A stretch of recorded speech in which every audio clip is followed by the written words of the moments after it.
Cette série de vidéos donne un aperçu des API de la solution logicielle Vitam pour sa release 4.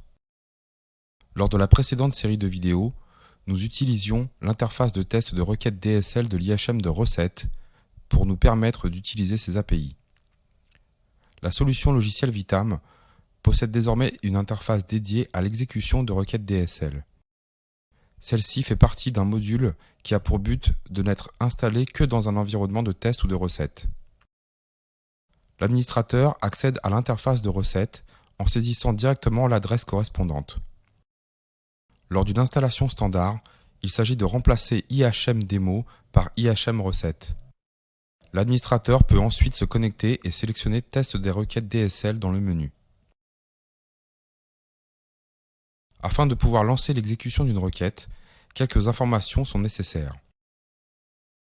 Il faut d'abord sélectionner le tenant sur lequel la requête va être effectuée, le contrat d'accès qui va conditionner les retours du système d'archivage, la collection concernée et, pour terminer, s'il s'agit d'une action de recherche ou, pour le cas de la collection contexte, d'une mise à jour. Le champ de texte permet de formaliser les requêtes au format JSON et de vérifier sa structure grâce au bouton Vérifier JSON. Au lancement de la requête, l'interface s'actualise et affiche la réponse de la solution logicielle Vitam, elle aussi au format JSON. L'IHM de la solution logicielle Vitam nous permet de rechercher des unités archivistiques par titre, description et ou en prenant en compte les dates extrêmes de l'archive. Les API nous permettent cependant d'aller beaucoup plus loin dans la recherche d'informations. Il nous suffit de poster une requête DSL sur le Endpoint Unit. La réponse reçue est une collection JSON des unités archivistiques possédant quelques données supplémentaires. Pour prendre un exemple, nous allons rechercher que nos règles de gestion concernant l'élimination des archives est bien correcte par rapport à une date donnée et en limitant cette requête uniquement dans une portion de l'arborescence. Pour cela, nous allons utiliser la requête DSL suivante. Nous recherchons donc à partir d'une racine correspondant à une unité archivistique dans l'arborescence dont voici l'identifiant, puis dans toutes les règles de catégorie Storage Rule arrivant à échéance le 1er janvier 2001. La réponse de l'API nous renvoie le résultat de cette recherche avec les unités possédant la caractéristique recherchée.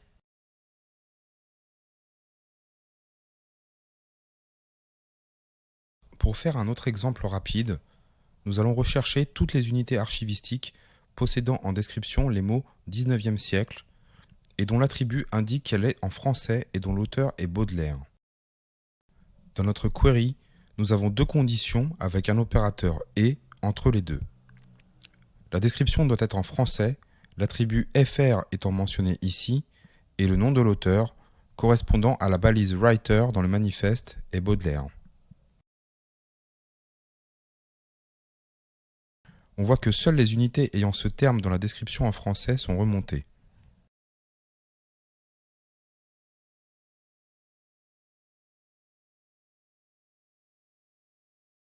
Le langage DSL permet d'utiliser l'API pour effectuer des recherches approfondies.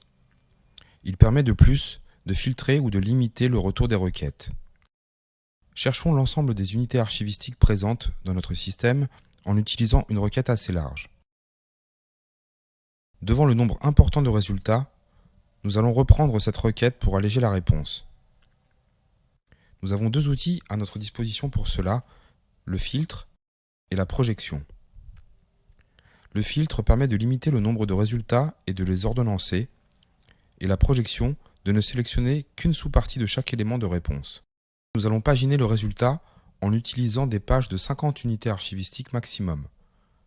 Pour cet exemple, sélectionnons les résultats de la page 2, soit en récupérant uniquement la liste des unités à partir du 50e élément, grâce à l'offset, jusqu'au 100e élément en indiquant une limite, soit un nombre d'objets à récupérer à 50. Admettons que le nombre d'unités retournées soit maintenant satisfaisant, mais que nous n'avons pas besoin d'autant d'informations par unité et que seul le titre et la description nous importent. Nous allons rajouter une projection à notre requête pour indiquer au système que nous ne voulons récupérer que ces deux champs qui sont remontés s'ils existent.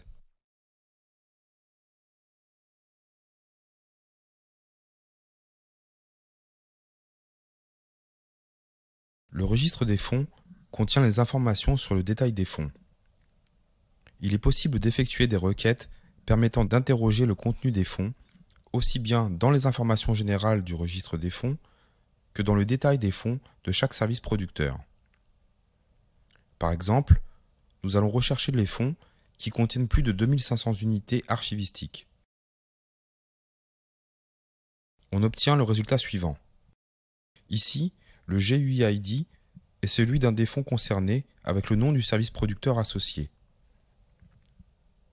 Nous pouvons également rechercher dans un fonds les opérations effectuées avec un contrat d'entrée donné et dont le début de l'opération est postérieur au 18 juillet 2017.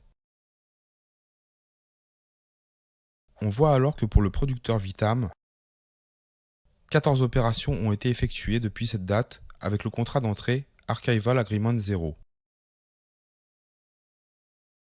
Nous allons à présent effectuer une requête sur la collection contenant les profils. Dans la solution logicielle Vitam, un profil est composé de deux éléments, la déclaration du profil et le profil en lui-même. La requête consiste à remonter toutes les déclarations de profil dont le format des fichiers associés est le RNG. Pour préciser encore la recherche, nous allons chercher une déclaration de profil dont la date de création est antérieure à septembre 2016.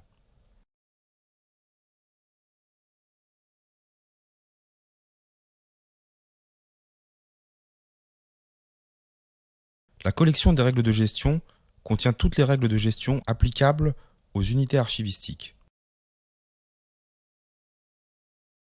Nous exécutons une requête permettant de remonter toutes les règles d'utilité courante de plus de 5 ans.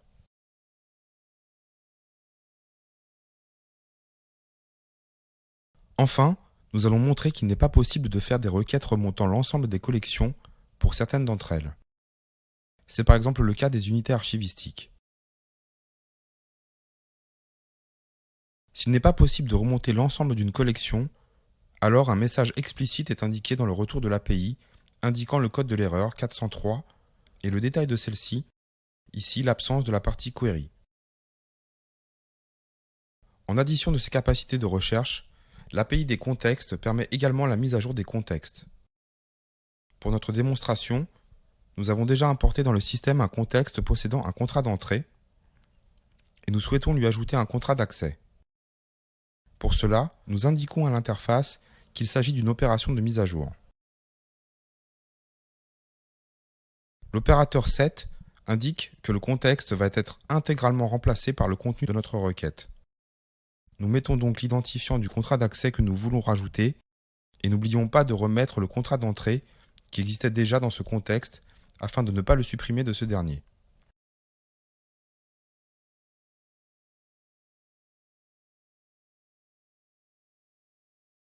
Merci d'avoir regardé cette vidéo de présentation des API Vitam Release 4.